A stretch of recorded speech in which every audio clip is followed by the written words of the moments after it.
Classes में आपका स्वागत है। तो आज हम जो कुछ कंप्यूटर से रिलेटेड कुछ कॉम्पिटिटिव एग्जाम्स में जो क्वेश्चंस पूछे जाते हैं उनको आज हम डिस्कस करने जा रहे हैं हम यहाँ पे। तो ध्यान दीजिएगा, यहाँ पर जो हमारा जो सेशन रहेगा 30 मिनट का सेशन रहेगा। 30 इसमें यहाँ पे 30 के लगभग क्वेश्चंस रहेंगे। जो क्वेश्चंस हैं वो बहुत ही इंपॉर्टेंट क्वेश्चंस हैं। प्रीवियस ईयर की प्रतियोगी परीक्षाओं में ये क्वेश्चंस पूछे गए हैं और उनका हम यहाँ पे सॉल्यूशन देखेंगे। ओके, सो फर्स्ट क्वेश्चन, जो पहला क्वेश्चन ये है, निम्नलिखित में से लीफो संरचना की पहचान करें। LIFO, identify the LIFO last in first out structure among the following. यानी कि लास्ट लीफो जो स्ट्रक्चर होती है वो हमें स्टैक में देखने को मिलती है। स्टैक में क्या होता है, जो लास्ट इन और फर्स्ट आउट, जो एलिमेंट लास्ट में इंसर्ट होता है वो सबसे पहले ही बाहर किया जाता है। जिसमें कि दो ऑपरेशन देखने को मिलते हैं हमें, पुश और पॉप ऑपरेशन। पुश यानी कि जो ऑपरेशन जो होता है उसमें एलिमेंट को इंसर्ट करते हैं, और पॉप जो ऑपरेशन होता है एलिमेंट को रिमूव किया जाता है, जिसको लास्ट में। तो यहाँ पे यह इस क्वेश्चन में हमसे यही पूछ रहा है कि जो लीफो में स्ट्रक्चर है मतलब कौन सा फॉलो करता है। तो स्टैक जो है लीफो स्ट्रक्चर को फॉलो करता है। ओके स्टूडेंट, तो हमारा जो करेक्ट आंसर रहेगा यहाँ पे वो होगा क्या, stack. Okay student, just a minute.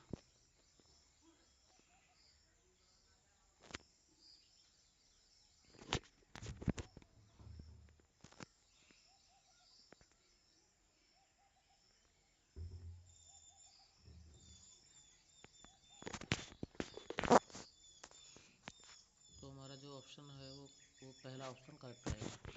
So second जो क्वेश्चन है, which of the following memories must be refreshed many times पर सेकंड। ऐसी कौन सी मेमोरी होती है जो पर सेकंड उसको रिफ्रेश करना पड़ता है, हर एक सेकंड पर उसको रिफ्रेश करने की ज़रूरत पड़ती है। वैसे तो मेमोरी के टू टाइप्स होते हैं, एक तो प्राइमरी मेमोरी और सेकेंडरी मेमोरी। प्राइमरी जो मेमोरी होती है उसमें क्या होती है, रैम होता है, एक रोम होती है। और जो सेकेंडरी स्टोरेज होती है उसमें बहुत सारी मेमोरी होती है, जैसे टेररी डिवाइस हो गई, हार्ड डिस्क हो गया, पेन ड्राइव हो गया, और इसके अलावा ऑप्टिकल डिस्क हो गया, सीडी, डीवीडी और फ्लॉपी डिस्क। ये सारी सेकेंडरी स्टोरेज डिवाइस होती है। हमसे यही पूछ रहा है कि ऐसी कौन सी मेमोरी होती है जिसको पर सेकंड हमें रिफ्रेश करने की ज़रूरत पड़ती है। तो उनमें से रोम होती है, डायनामिक रैम होती है, या फिर ईपी रोम होती है, या स्टैटिक रैम होती है। डायनामिक जैसे कि नेम से ही क्लियर होता है, डायनामिकली डेटा फ्रीक्वेंटली चेंज होता रहता है, तो उसे हम क्या कहेंगे, डायनामिक रैंडम एक्सेस मेमोरी। तो हमारा करेक्ट आंसर होगा बी ऑप्शन। अब नंबर थर्ड क्वेश्चन है हमारा, What MS-DOS command is used to create subdirectory? MS-DOS जो कि सबसे पहला ऑपरेटिंग सिस्टम माना जाता है किसका, माइक्रोसॉफ्ट का। जो सबसे पहले ऑपरेटिंग सिस्टम होता है 1975 में का सबसे पहला ऑपरेटिंग सिस्टम है। और उसमें जो हम ये कमांड है, इनमें से कोई ना कोई सी, MKDIR, CHDIR, RMDIR, ये तो सारे, जैसे RMDIR ये तो रीनेम के लिए कमांड होती थी, CHDIR चेंज डायरेक्टरी के लिए, MKDIR होती है हमारी मेक डायरेक्टरी के लिए। तो यहाँ पर करेक्ट जो ऑप्शन होगा हमारा B option is the right answer. Okay, which one of the following is odd. यहाँ पर हमें निम्नलिखित में से कौन सा अजीब है, यानी कि इनमें से कौन सा अलग है, हमें ये बताना है। IMAP, POP, SNMP, SMTP, इनमें से देखने को तो ये सारी की सारी क्या हैं, प्रोटोकॉल्स हैं। जैसे कि हमने प्रोटोकॉल में पढ़ा होता है, ये सेट ऑफ द इंस्ट्रक्शंस होते हैं जिससे हम प्रोटोकॉल कहते हैं। तो इनमें से हमें ये बताना है कि कुछ 3 प्रोटोकॉल तो ऐसी हैं जो एक ही लेयर पर वर्क करती हैं। इन कह सकते हैं मैसेजिंग से रिलेटेड 3 प्रोटोकॉल्स हैं, और एक होगी जो डिफरेंट है, SMTP, simple mail transfer protocol, mail भेजने के लिए काम आती है। पोस्ट ऑफिस प्रोटोकॉल वही सेम वर्क होता है इसका, पोर्ट एड्रेस कुछ अलग होता है। Simple network mail protocol, internet mail access SNMP जो है आप और है। Okay, identified odd term among the following group, हमें से इनमें से और बताना है। ऑप्टिकल फाइबर, सॉरी ये नहीं है यहाँ पे करेक्ट आंसर, देखेंगे अभी यहाँ पे क्या होगा। यहाँ पे जो ऑप्शन तुम्हारा जो करेक्ट रहेगा, जो हमारा करेक्ट ऑप्शन रहेगा यहाँ पे, आइडेंटिफाइड द और terms among the following groups, optical fibre, twisted pair wire, microwaves या कोएक्सियल केबल। तीन तो इसमें से ऐसे हैं जो डेटा ट्रांसमिशन की स्पीड को बदलाते हैं, बाकी की डिफरेंट है। तो ऑप्टिकल फाइबर का यूज़ करते हैं डेटा ट्रांसमिट, ट्विस्टेड पेयर का यूज़ करते हैं, कोएक्सियल केबल का यूज़, माइक्रोवेव से एक तरंग होती है उनका यूज हम, तो ये क्या होगा, एक डिफरेंट होगा। Okay student, so correct option is हमारा क्या होगा, ये होगा माइक्रोवेव्स। ओके, सो तो नंबर 6, ये तो हमारे हो गए 5 क्वेश्चंस। अब नाउ नेक्स्ट क्वेश्चन क्या रहेगा हमारा,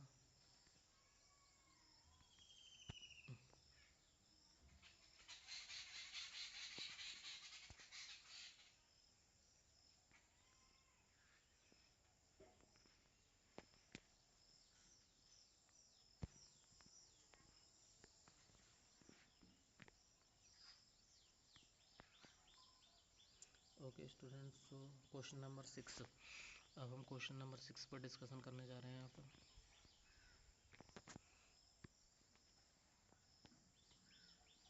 देखो, यहाँ पे हमारा क्वेश्चन नंबर 6 क्या कहता है, ईमेल भेजते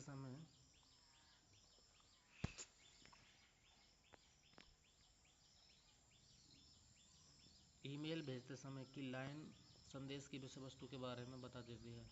2 सब्जेक्ट कंटेंट CC, ईमेल भेजते समय सब्जेक्ट की लाइन संदेश की विषय वस्तु के बारे में, विषय के बारे में पूछ रहा है। ईमेल भेजने में हमारे पास कौन कौन से ऑप्शन होते हैं, एक 2 होता है, CC होता है, BCC होता है, ब्लैंक कार्बन कॉपी, एक 2 जिसमें कि हम जिससे मेल भेज रहे हैं वो यहाँ पे हमें मेंशन करना पड़ता है, वो हमें लिखना पड़ता है।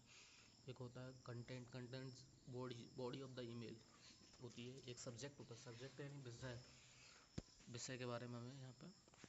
तो हमारा 6 नंबर का जो 6 है उसका जो करेक्ट आंसर होगा वो है होगा यहाँ पे सब्जेक्ट। ओके स्टूडेंट, तो हमें करेक्ट आंसर इज सब्जेक्ट।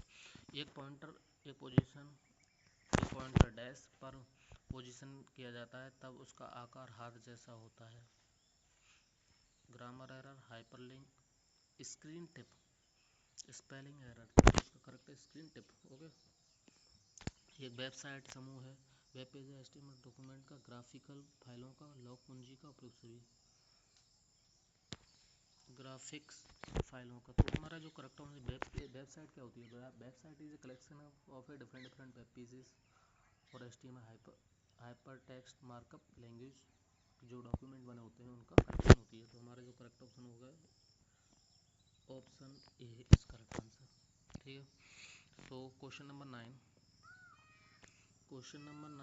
हमसे क्या कह रहा है, कोई वेबसाइट एक्सेस करने पर सबसे पहले जो पेज या मेन पेज दिखाई पड़ता है उसे क्या कहते हैं हम, मास्टर पेज कहा जाता है, होम पेज कहते हैं, फर्स्ट पेज कहते हैं, ग्रांड पेज। जब भी हम वेबसाइट क्रिएट करते हैं तो सबसे पहले हम उसका ओवरव्यू डिज़ाइन करते हैं कि नहीं करते, कि हमारे वेबसाइट में जो पेज बनाया जा रहा है वो क्या है, किससे रिलेटेड है। तो उसे हम जो फर्स्ट पेज होता है उसको हम बोलते हैं हम होम पेज गाइस। ओके, तो हमारा करेक्ट जो आंसर होगा वो क्या होगा, होम पेज। मॉडेम का पूर्व नाम क्या होता है, मॉड्यूलेटर, डीमॉड्यूलेटर या फिर modulator discussion, modulator demodulation, modulator demodulator is the right answer option A. क्या हो गूगल, MSN क्या है, गूगल क्या है, एक इंटरनेट साइट्स होती हैं, कंप्यूटर ब्रांड होते हैं, स्विट्जरलैंड में घड़ियाँ होती हैं, शनि ग्रह के छल्ले होते हैं, क्या होता है कंप्यूटर ब्रांड, इंटरनेट साइट्स होती हैं देखा जाए तो उनको ये WWW का आविष्कार तथा प्रवर्तक हैं बिल गेट्स, ली एंड फियोंग and Russell Tim Berners Lee. Very important question students, ये पूछा भी गया था। प्रीवियस बहुत सारे कॉम्पिटिटिव एग्ज़ाम्स होते हैं, जैसे सूचना सहायक हो गया, इसके अलावा रीट के एग्ज़ाम्स हो गए, या फिर इसके अलावा CET के एग्ज़ाम्स हो गए, और यहाँ तक कि जो अपकमिंग एग्ज़ाम्स हैं, पटवारी के जो एग्ज़ाम होंगे उनमें भी ऐसे सारे बहुत सारे इंपॉर्टेंट क्वेश्चन देखने को मिल जाते हैं कंप्यूटर स्टडीज़ को रिलेटेड। तो हमारा जो WW के आविष्कारक और प्रवर्तक हैं उन्हें हम बोलते हैं, उन्हें क्या कहा जाता है, टिम बर्नर्स-ली। ओके, उन्होंने आविष्कार किया था वर्ल्ड वाइड वेब से बोलते हैं। ओके, WWE की full form. So question number, अब हम 13 को डिस्कस करने जा रहे हैं। निम्नलिखित में कौन सी सूचना प्रौद्योगिकी शब्दावली नहीं है? साइबर स्पेस है, अपलोड है, अपलोड भी करते हैं, डॉक्यूमेंट अपलोड करते हैं, साइबर स्पेस सूचना प्रौद्योगिकी के अंतर्गत आता है। मोडेम, क्या मोडेम है? हाँ, मोडेम ही है ना। मोडेम के हम इंटरनेट एक्सेस नहीं कर सकते हैं।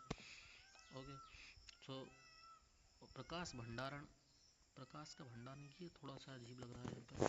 हमारा जो राइट ऑप्शन होगा हमारा ऑप्शन सी। स्पैम किस विषय से संबंधित शब्द है? कंप्यूटर से, कला से, संगीत से, खेल से। स्पैम तो कंप्यूटर से रिलेटेड है। जंक मेल्स जो होती हैं कहाँ पर स्टोर होती है? स्पैम के अंदर होता है। ये तो मेल्स में भी जो गार्बेज, जो रॉ मेल्स होती है, जो खराब मेल्स होती हैं, वो कहाँ पर स्टोर होते हैं?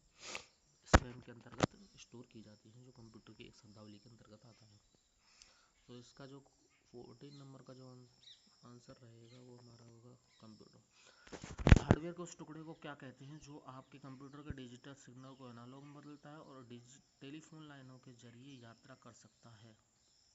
मॉडेम बोला जाता है उसको। तो correct answer is D. Okay, now question number 16, email क्या है? Again very very important question students. Email क्या होता है? Email is the process of sending the signal, process of sending the information from one protocol to another. एक medium होता है जिसके जरिए हम सूचनाओं को आदान प्रदान कर सकते हैं। तो पुराने टाइम में क्या होता था, लेटर्स वगैरह इनको ट्रांसफ़र करके हम भेजते थे, बट आज के टाइम में हम ईमेल्स का यूज़ करते हैं। तो इसमें से एक हमें बताना है कि करेक्ट ऑप्शन क्या रहेगा। तो हमारा जो उसमें क्या आंसर रहेगा, एक ये ऑप्शन ए है, इंटरनेट स्टैंडर्ड जो यूज़र को फाइल अपलोड और डाउनलोड करना है, ये तो नहीं है। एक ऑनलाइन एरिया जिसमें यूज़र किसी खास विषय के बारे में लिखित रूप से सर्च करता है, ये भी नहीं है। कंप्यूटर नेटवर्क माध्यम संदेशों फाइलों का transmission, right option is C. Okay, एक रियल टाइम कन्वर्सेशन, तो हम कह सकते हैं कि option C is more appropriate than others options. Okay, so option C. अब आता है हमारा 17 नंबर क्वेश्चन, चैट क्या होता है?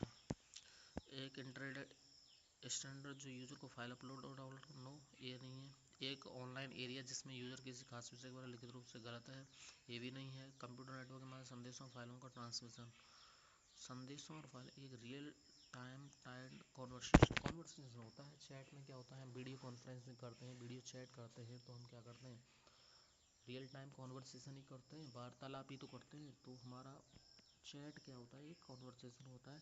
सो हमारा राइट आंसर इज क्या रहेगा गाइस? हमारा जो करेक्ट ऑप्शन रहेगा वो होगा डी, ऑप्शन इज राइट। गोपनीय कोड जो कुछ प्रोग्राम्स में प्रविष्टि प्रतिबंधित करता है, गोपनीय कोड है, ऐसा गोपनीय कोड होता है जो कुछ प्रोग्राम्स में प्रविष्टि प्रतिबंधित, मतलब ये कह रहा है, कहने का मतलब है गोपनीय ऐसा कोड क्या, ऐसे कोड को हम क्या बोलते हैं जो हमारा प्रविष्टि को प्रतिबंधित कर देता है, एक्सेस नहीं देता है। बताओ, जैसे कोई यूज़र है हमारे कंप्यूटर में आया है, एक ऑथराइजेशन प्रोवाइड कराने का काम करता है, तो उस कोड को क्या बोलते हैं? Access code, password, passport entry code तो नहीं बोल सकते, पासवर्ड बोलते हैं, एक्सेस कोड बोलते हैं, पासवर्ड ही बोला जाता है इस ओपनिंग कोड को। ओके, इंटरनेट पर सर्वर से सूचना पाने के कंप्यूटर प्रोसेस को क्या कहते हैं? इंटरनेट पर सर्वर से, सर्वर दो देखो गाइस, इसमें दो तरीके होते हैं, एक तो होता है क्लाइंट, ओके, एक होता है सर्वर। ओके, अब सर्वर से हमें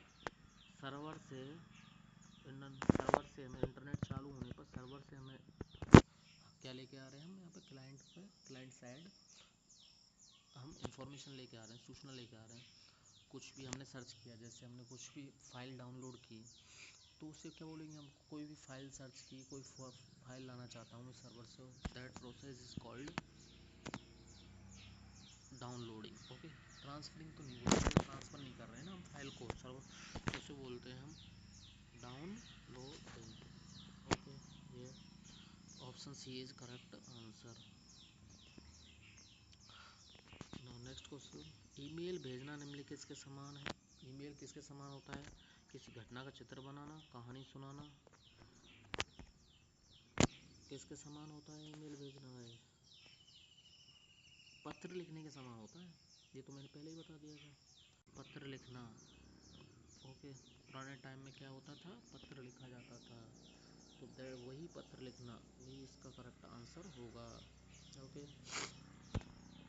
तो स्टूडेंट्स आज के लिए इतने ही क्वेश्चंस, बाकी के हम नेक्स्ट सेशन में इनको कवर करेंगे। Okay, thanks for watching my YouTube channel, so please like and subscribe this channel. Thank you.